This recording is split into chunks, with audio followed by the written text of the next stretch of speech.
Hi, welcome back to another vlog. I love wearing strapless tops, but when I'm in Zoom meetings or, just like neck up, it looks like I'm naked, but really I just feel like it gives me so much space to like move around, and that's exactly what I'm gonna be doing.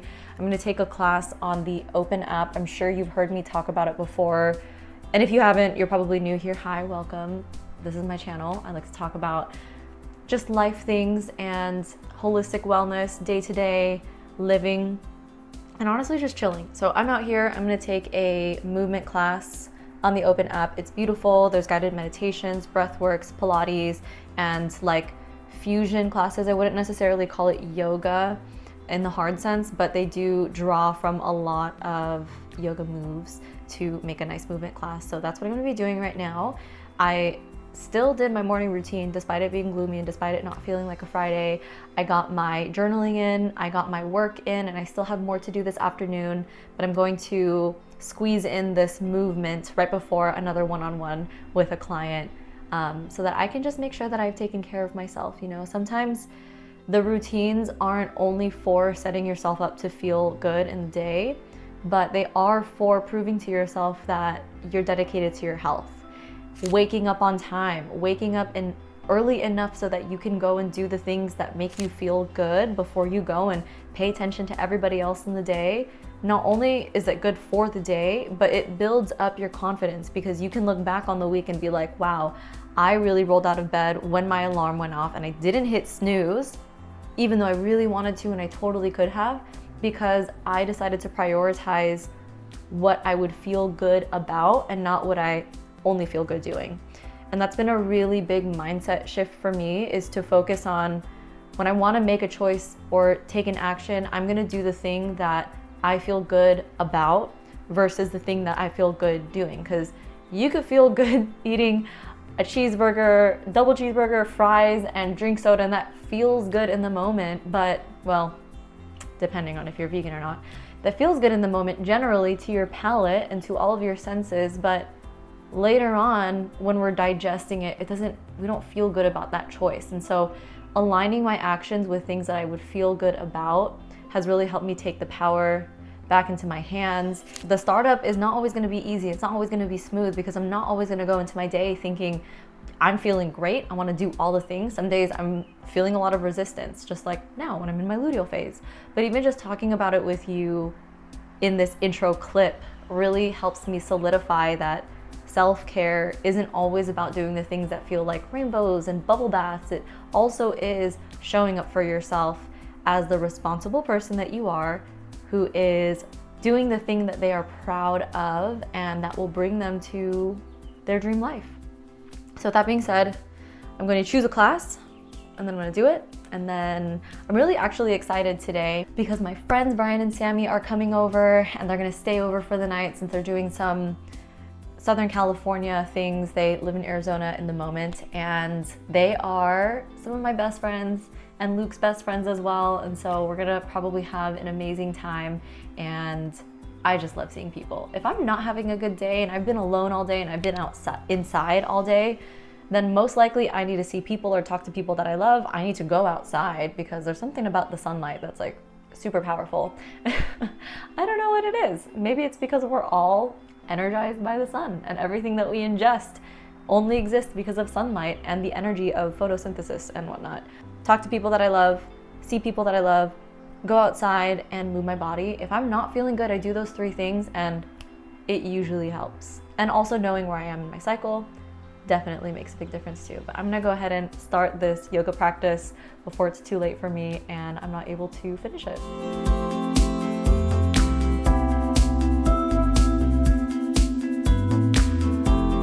I had such an amazing one-on-one with my client, and then I just dove straight back into work. And I'm looking at my to-do list. It's looking like I have lots to do, so I'm gonna get back on this work and maybe get a snack or two. Something that I spent a lot of time on with my client in this one-on-one session was this fear of not just setting boundaries and saying no and being firm on them, but also of kind of disappointing your friends or honoring your boundaries so much that maybe your friends might think differently of you, or maybe they might stop inviting you to things. And I just feel like if you're watching these videos, you probably do relate to me on some kind of introverted level where, no, I don't want to go do all of those social things. Like, no, I don't want to do XYZ. I would rather stay at home. I'd rather be really cozy, eating some snacks with you, catching up on life. Like, now that's how a lot of my friends are. But when I was starting to be more of myself, when I started to honor my desires and my wants and what felt good for me and what didn't, I had to go through this sort of painful process of realizing that the friends that I once had are no longer friends that I wanted to spend as much time with. And that's not to say that they weren't great people or that they weren't worthy of my friendship or my love, but I just felt like every time I tried to hang out with these people again after I've gone through my own awakening, my own evolution, I just felt like I didn't really have that much to relate to. And I felt like I was doing it out of like an obligation instead of hanging out with people because I truly wanted to connect with them. And so on one hand, it's this opportunity for me to be true to myself and also to practice being strong and firm in my boundaries. And so again, what I talked about with this client is working with the emotions and the feelings that might come up when you do say no to someone. And maybe you're feeling like, oh no, they might think that I don't love them or I don't care about them because I never want to go to the club with them when they invite me to, or I never want to go out to a bar because that's just not my scene. And if it's your scene, then this is just an example and I'm not really talking about you. But it happens as we grow and change. The activities that we want to do as we grow and change as well. And what I guided my client through was just being courageous enough, being brave enough to have those conversations with her friends. If she really felt like she might disappoint them, or if she felt like maybe they would feel like she doesn't love them anymore because she doesn't want to do these things with them, maybe it's time to have a conversation and put it all out in the open and say, hey, I just don't really want to go to these concerts or this bar, or like I just don't really want to go out as much at night anymore, and I don't want you to think that I don't love you or I don't really like spending time with you. It's just that those activities aren't for me. And so fear for a lot of us can be, well, what if these people think that we're weird? Or what if they end up not wanting to be our friends anymore because we don't want to go do those things? What I had to tell her was that sometimes it's a blessing. You get to let go of people who weren't meant to be in your life in the same way for a very long time. And at the same time, you get to experience those emotions and let them teach you something. And then you also get to make room for people who really do love to do the things that you like to do. And you get to make room for people who really do care about you getting enough sleep and saving your money and, taking care of your body. And the example that I used about my own life in this session with my client is, yeah, I might not have had as many friends from what I did before, but I actually created more space for people who were more aligned with me.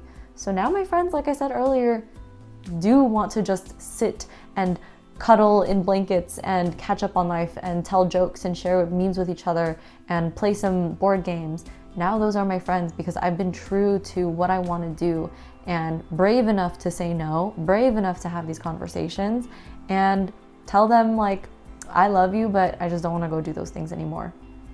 And it's not an easy transition. It's not an easy thing to implement either. And so if you're going through this process of letting go of old friends or letting go of people who are no longer enriching your life as much as you would like them to, know that there is light at the end of the tunnel for anybody who is authentic to themselves in the process. You just kind of have to stick with it.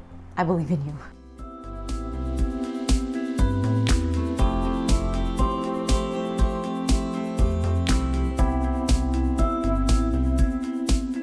It is now Saturday. I just finished up a Flourish with Purpose group call. They're usually on Sundays, but I had to reschedule this one to today because I won't be able to make it to tomorrow. Just finished it up. We talked about core values. We talked about specifically how core values can help us with truly living out our purpose and using the core values as a compass to really understand where you want to put your energy and your time and attention. We also talked about boundaries with friends and with family, as that tends to be a big one as we learn okay, if I really want to step up and be the person that I know I can be, who's living a purposeful life, who's feeling fulfilled, and who's really taking care of herself, and who's really proud of what she's doing, I can't be giving everybody my energy and my attention. And so we kind of fleshed out that sometimes not setting boundaries and not being firm on our boundaries can come from a fear of being rejected or not, or like being abandoned or seen in a different way, or being seen as somebody who doesn't care, when really we set boundaries with other people. And I'm not saying like hard boundaries. It's just like, hey, like let me know if you want to talk about something deeper, instead of just coming to me and like trauma dumping, you know? We set these limits and these boundaries and these guidelines with our friends and the people we love, so that they can know how to love us best. And so how they can know, okay, what makes Amanda feel safe, what makes her feel heard and seen, and what does she prefer. And the more that we can do this for ourselves, the more that we teach people how they can best be for us. And then also, when we have friends who set boundaries with us, learning to respect them and learning to be sensitive to them and not taking them personally is also really, really helpful for friendships and relationships. And I just love talking about these things. So if you're already curious about what it looks like to work with me, make sure you check out the information in the show notes or description below. Description. Show notes is podcast, description is YouTube videos. But I am going to close up the vlog here. Thank you guys so much for hanging out with me on Friday. I hope you really enjoyed it. And if you did, make sure you give it a thumbs up. Comment below what you want to see next. And I hope you're just having a wonderful morning, noon, day, or night, wherever you are. And I'll see you next time. Bye.